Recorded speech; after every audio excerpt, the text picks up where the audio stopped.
Should I talk like this today? I think that sounds great. Hey, Ryan. Hey, what do you think about this podcast idea? Is it good? The future of music. The future of music. The future of music. The future of music. The future of music. The Future of Music podcast.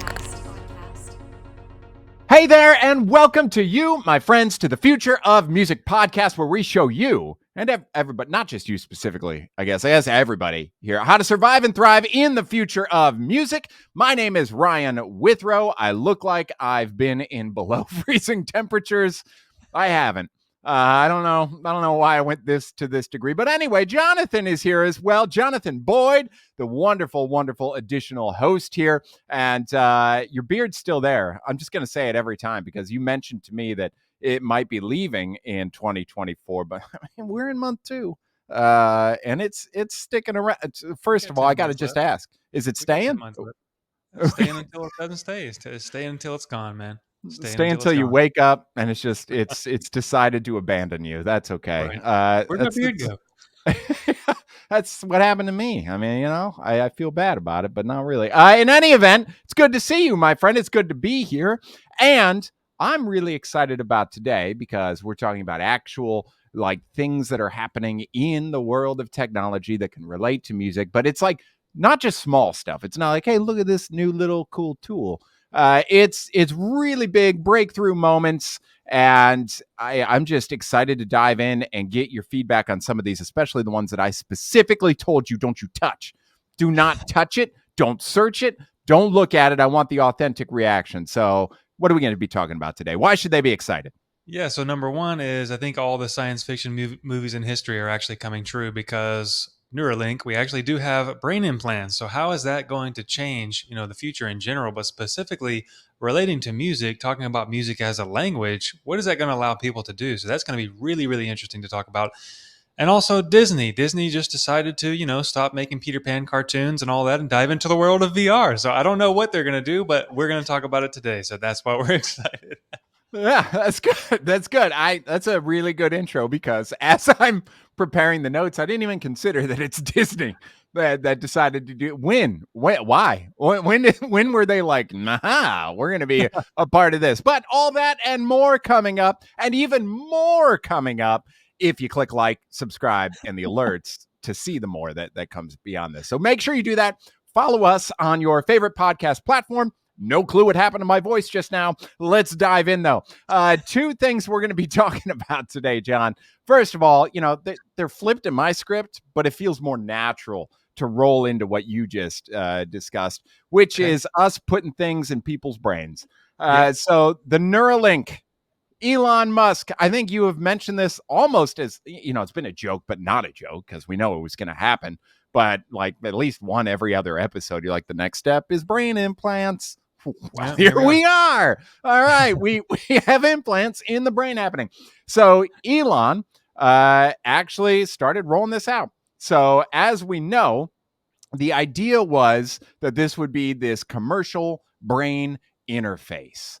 And we'd be able to start connecting everything going on in here into the wonderful world of computing and having like this back and forth, right? And I know that when they started, and this is exactly how they labeled it, is that right now the idea is like, imagine if Stephen Hawking could communicate faster than like a speed typist or an auctioneer. So right now the big focus here is kind of like the from here out. So from the brain out into the world. But we all know that's just the beginning of a test of computing being a part of our brain as well. But here's the news. Billionaire technologist Elon Musk announced this week that his company Neuralink has in fact implanted its brain-computer interface into a human for the first time. The recipient was, and this is in quotes, this is why I like it, recovering well. It could be good. Who knows? He's recovering well. Musk wrote on his social media platform, X, of course, formerly Twitter, on last Monday that the initial results showed promising neuron spike detection. So it's done, man. Like we're starting the testing. Who knew it was going to be so soon? But at this point, After talking to you, however many episodes about new technology, it's, they've probably implanted 80 of these at this point now. But who knew it was going to be this quick? But first of all, I know you obviously have been digging into this and have always been referencing this concept. So one, I'd love to hear your initial thoughts. But then let's start talking about how it begins to impact the wonderful world of things like music technology as well. What could be possible? But let's start with the initial gut reaction. Yeah, I think the musical stuff will be the fun stuff. I'll start with the boring stuff. So here's where you can tune out for about 30 seconds. Just kidding. The physical side of this. So you're actually taking a chip and putting it in somebody's brain, right? And previously, I think very few people on the planet really know about the brain and know, kind of how the brain works. Nobody really knows how it works. But there are a lot of people, obviously, who know how it works to a deep enough level to where they can, open somebody's skull and put a chip in it. But to me, the fact that you can put a physical device in somebody's brain and have it interact with brain activity suggests that there's physical activity going on in the brain. So it's not just this magic box and somehow it just happened, it just works, right? You used the word neuron a minute ago, and we have these ideas called neural pathways. Whenever you're learning, it literally creates a new route in your brain. So that's a physical activity that's happening. So all I'm saying is that just by the idea of having a chip in your brain that can interface or interact with your brain, it just suggests that there's physical brain activity going on. Which now, taking it a step further, what if this is something kind of like, let's just call it a USB drive in your brain? Will this allow you to eventually, will you be able to download memories? Will you be able to download skills? How is this going to work? That's what's really fascinating. Is it going to be where, talking about music, for example? Well, real musicians know that music is a language. So people who can play multiple instruments, not including drums because there's no keys or notes involved, but people who can play multiple instruments like a guitar or sing or play saxophone or something like that, they know that there is a language behind the instruments. So what I'm fascinated by, and this is what you referenced that we've been talking about for a while, which now kind of seems like it actually might be possible. Can we actually upload the knowledge of the language of music into somebody's brain, and therefore they can approach an instrument, and once they physically figure it out, can they start to play and know what they're doing? Can they walk up to a piano and hit some keys and know that, oh, I need to play this chord and that chord? The physical movement aspect will have to be developed, I think, because it is a physical, you have to literally develop your coordination, muscles, and all that. But knowing what you're doing, knowing the why behind, why does this sound this way, why does it sound that way, I'm really fascinated to see if that concept is going to be something that we can achieve, and then it's kind of scary once you think about it. If that's possible, well, what else is possible? What else can you download in your brain or upload in your brain? Or, maybe you'd have to have some kind of brain security to prevent yourself from receiving all these spam messages and advertisements in your brain. Like, that's insane to me, but I'm curious to hear what you think, Ryan. Yeah. My first initial instinct response is, what happens when they release an update of the chip? Like, I go in and I'm like, yeah, let's go. Let's put it in. It's really loud. 6 months later, they come out with version 2.1. And I'm like, man, I just got version 1.8 in my head. Like, what am I going to do? But that's number one. We're going to have to start, getting dongles and stuff for our brain chip. On Plugging in your ear. yeah. I mean, it's insane. We joke about it, but when we think about it, so one of my favorite people out there is like Steven Kotler and Jamie Wheel, and they're in this. Back in the day when I really was involved in a lot of the stuff that they did, Flow Genome Project was this big project that they did. And the idea back in the day was, how can we map out the actual flow state? So that state when you are just on fire, you're locked in, and things are just like perfectly ideal in what you're looking to deliver. How do we deliver that in binary code? So how do we actually start to be able to figure out the coding behind flow state so people can tap into that and start to go? So I remember that probably 10 years ago or so, that was where we were at. So we're at this point where we're trying to map it out, and they're two separate things. And we're like, okay, let's connect them somehow through code and take years to figure it out. Now we've just bypassed that, and we're like, we'll just lock it right into the brain. and start to figure it out from there, and actually get a gauge on the electricity that's firing in the brain, and go from there. And I think one of the big things that you mentioned is we have these pathways, and that's proven. We definitely have pathways that do multiple things. One, they connect, and we start to understand things. It's how we learn. And then also you have these times like strokes where, you actually cut off a pathway and it's blocked off, and you have to kind of relearn or force yourself. And that's why we have the physical therapy that a lot of people have to go through to get that firing again. So aside from the music stuff, the potential ability for allowing this to connect those pathways more effectively, that's kind of cool to me. When we think about, going to college for 4 years or 5 years or 6 years or whatever you're going to do, and that's your way of learning, eventually we're going to get to a point where it's like, no, that's the job I want. Let me just get that chip in the brain with that knowledge, and let me go into the workforce. And we're seeing so many people. I think it's now 45% of the top tech companies this year are removing the requirement to have a degree.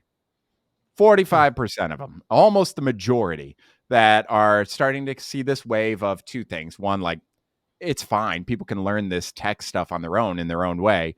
But I don't hesitate to think that they're also seeing the growth of being able to just learn skills quickly through technology on Sure. top of that.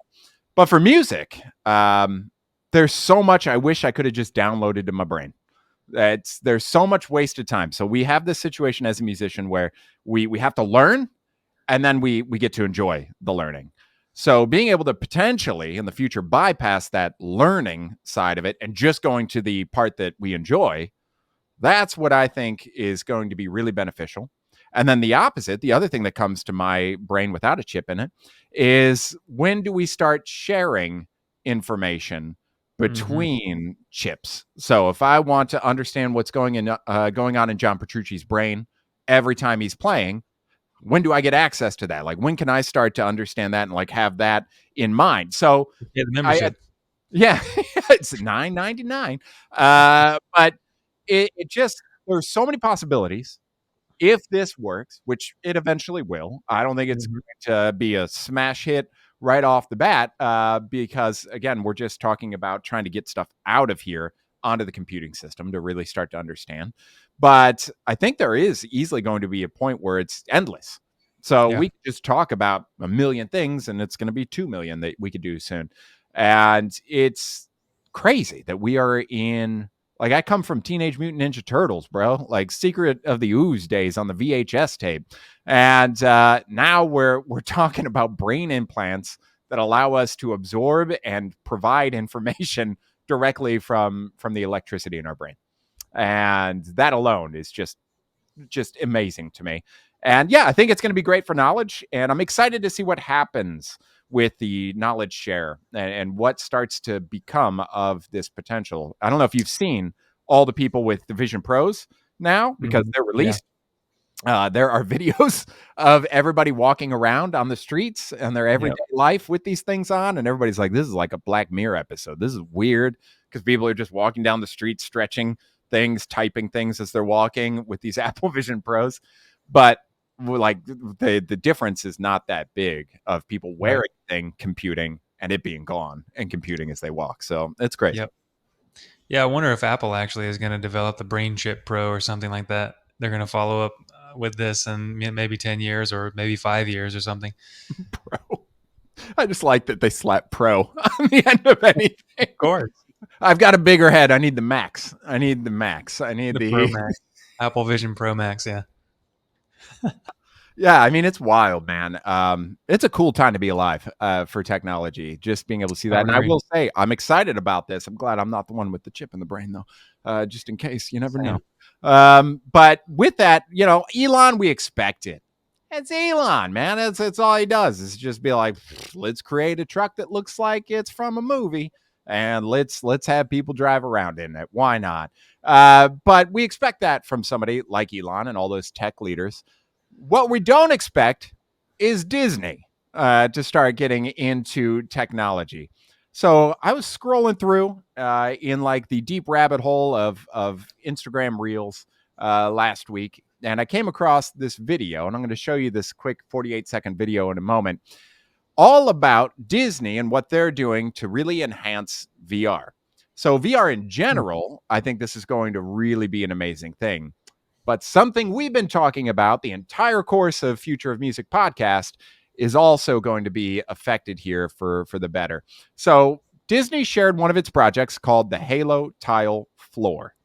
So it's you're going to see it in the video, and I'll explain what it looks like. But you're stepping on this actual physical product, so you're on top of what they created, and it's said to be a game changer for VR, and it'll bring us much closer, hence the name, to the Halo deck from Star Trek. And that's why they're calling it the HoloTile, Holo. But as for what this looks like and how it works, I am excited to get your feedback here. So let's take a look at what we've got. And if you're watching on YouTube, you'll see it. If not, you should watch on YouTube and see it. So here we go. I can walk on this omnidirectional floor in any direction I want. It will automatically do whatever it needs to have me stay on the floor. And what's amazing about this is multiple people can be on it and all walking independently. They can walk in virtual reality and so many other things. So where are you hoping this tech ends up?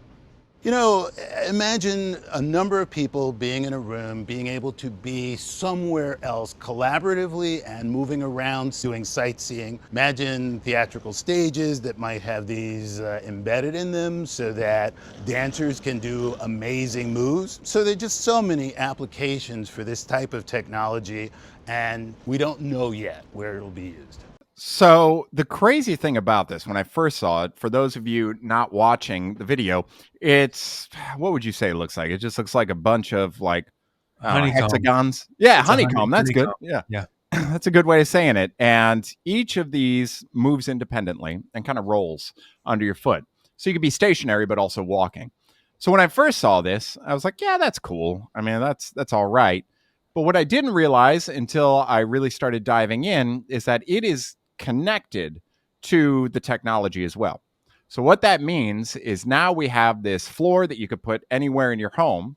It connects to a VR headset or computing system, and it tracks your movement as well. So now if I'm playing in VR and I want to explore a world, I don't have to, do the directional pad that feels so unnatural to be walking through something. Instead, I just walk, and it tracks the actual footsteps, the direction, the movement I'm taking, and it starts to guide me through wherever I'm going. I don't know if you've played any games that are like really big maps that you actually have to engage in, but it is so disorienting right now in VR. And I have had to take the headset off and be like, guys, I'll be back in 20 minutes. Like, I need to drink some water. I'm dizzy. I feel like I'm just going to puke right now. Like, this is hard to do because it's so unnatural. So your body just doesn't understand how to take that on, and it makes you dizzy. This removes that, and it allows it to feel more natural. So that's one thing. I'm excited about that. The other side of it that I instantly start to think about is this conversation we've had so many times, which is the integration of VR and music, and specifically the concert experience that we've been talking about a lot as well. So when we think about, all right, I'm going to go see a concert in VR, it's going to be great. Think about being the guitarist without something like this. It's kind of boring. You're like, I'm just standing in one position. Nobody sees me move across the stage. That's just where I'm at. It's fine. It's kind of boring. But now we actually have the ability to have them have stage presence and actually walk around. Same with the audience. Instead of just being like, let me go to this location or this location, we could feel like we're walking around the concert venue. We can feel like we're walking through a festival. And again, it's just about bringing more of that real world experience into VR and AR. And I'll go to you for initial thoughts and conversation. But man, how many advancements have we seen in AR, VR in the past 5 months, 3 months even? It's insane to me. And now Disney is hopping in because they're like, well, it's gold mine. We got to go here. Let's start to get in. But what are your initial thoughts? I didn't show you this before. So how do you like the honeycomb walking pad? So I have seen it before, actually. And the first time I ever saw something similar to this was in the movie Ready Player One. they actually had an omnidirectional treadmill. And one of the things that I thought about when I was seeing this is that I wonder if actual treadmills will be replaced by this type of technology, in like a Mhm. mat, an omnidirectional mat that you can just run on. That would be interesting. And talking about VR, you could have your VR goggles on or glasses eventually, or maybe your brain chip eventually, and you can be running in a national park right inside your living room. So I'm Mhm. pretty sure that's going to come relatively quickly. In fact, by the time we talk next week, we'll probably be talking about it. But with this and particular music, of course, we've talked about the concert experience. I think that you will be able to it will be both sides. So not only will the musicians, if they decide to do concerts with this type of setup in their home, they can all be in separate homes, right? They can all be in separate places. They can play together on a stage, like you said. They can walk around and have a stage presence and actually perform and actually have a show. And on the audience side, I think that if this becomes a thing, virtual concerts, I think the idea of seats are gone. Like there are Mhm. no more seats. You are just at the concert. Maybe you see other people walking around. Maybe you can walk up on stage. You can check out the players like up close. You can walk. You can't obviously touch them, um, which would be bad because then you can stop people from actually playing. But yeah, in the music sense, in terms of being able to move around, I definitely think some kind of concert or studio experience could be cool.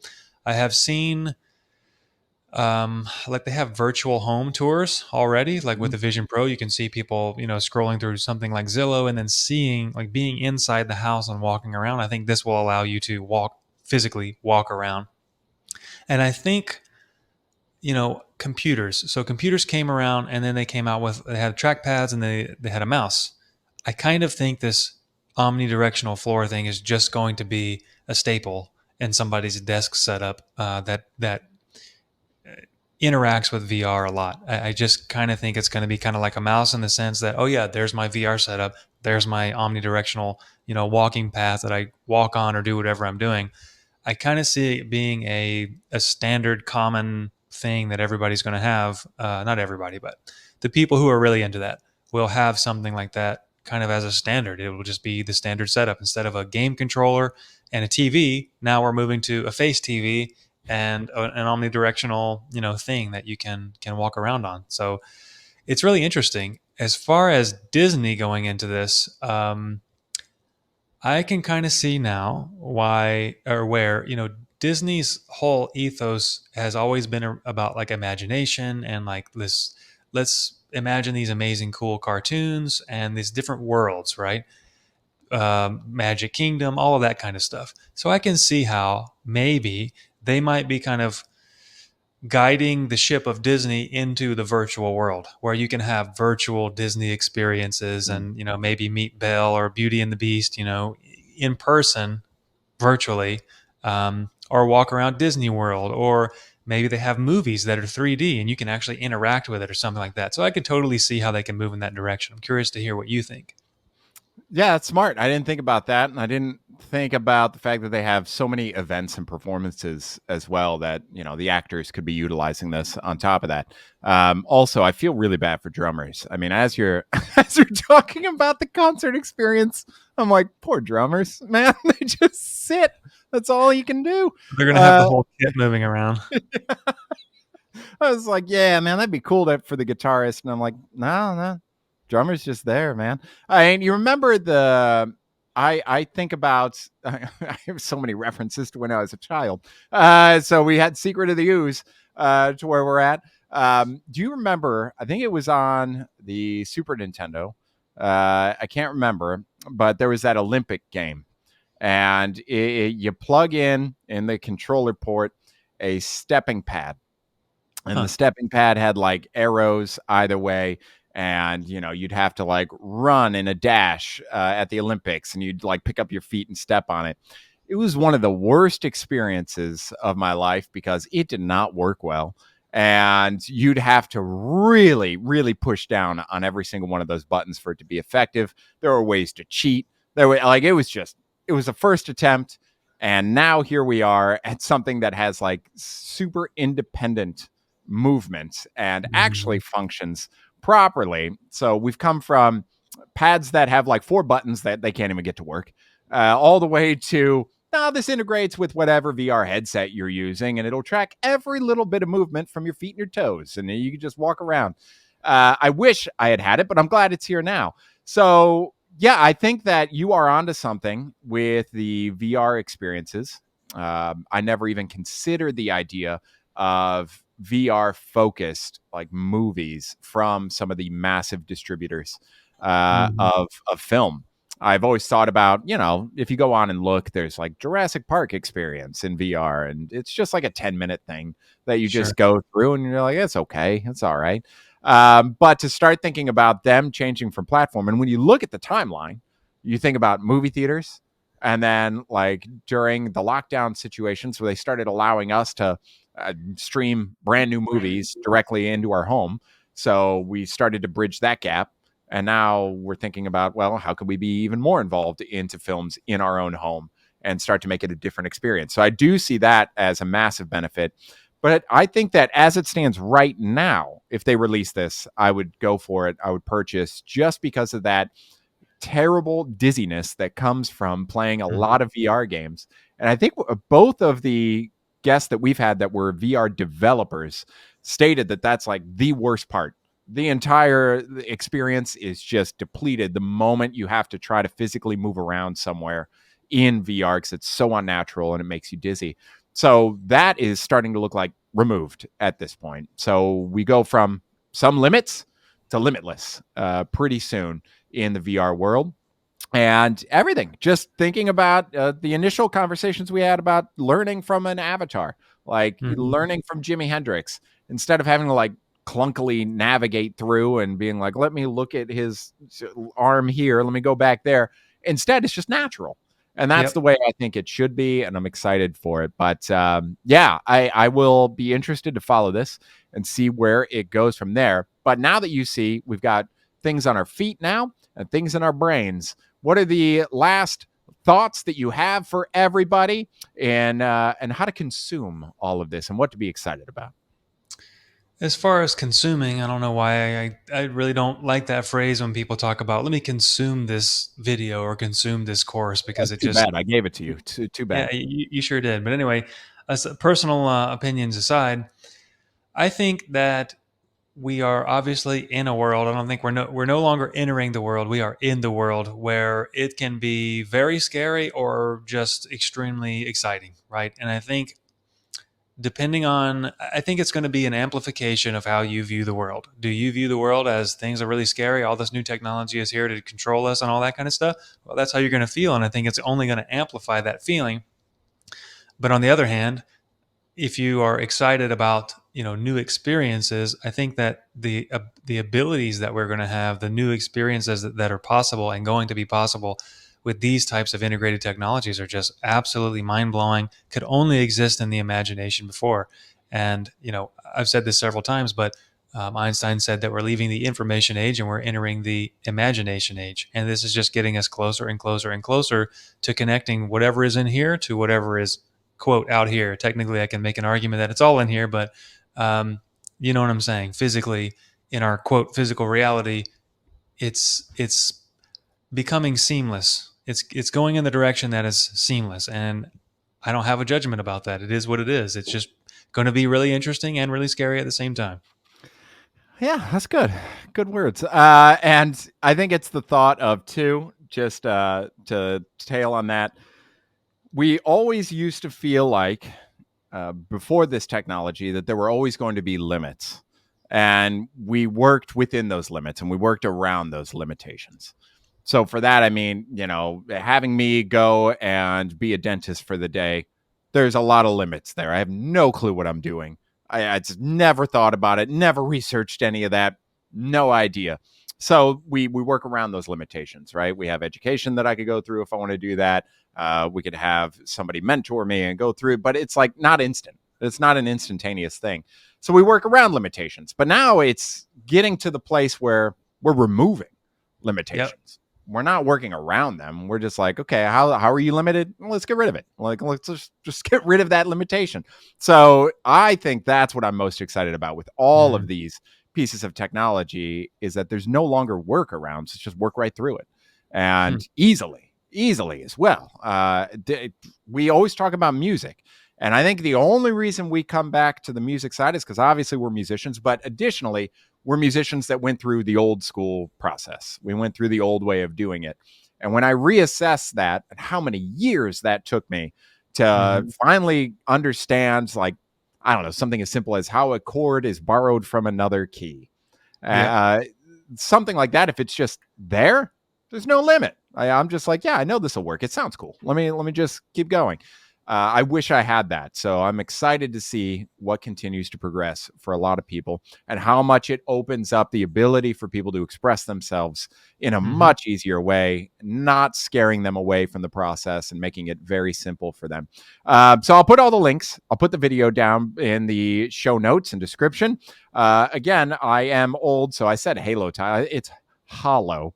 Tile. I was thinking of two things. One, I don't have glasses, and two, Halo, great game. But outside of that, we appreciate you all for being here. Make sure you click like, subscribe, and the alert. John, I appreciate you being here, and I appreciate you all watching and listening to the Future of Music podcast.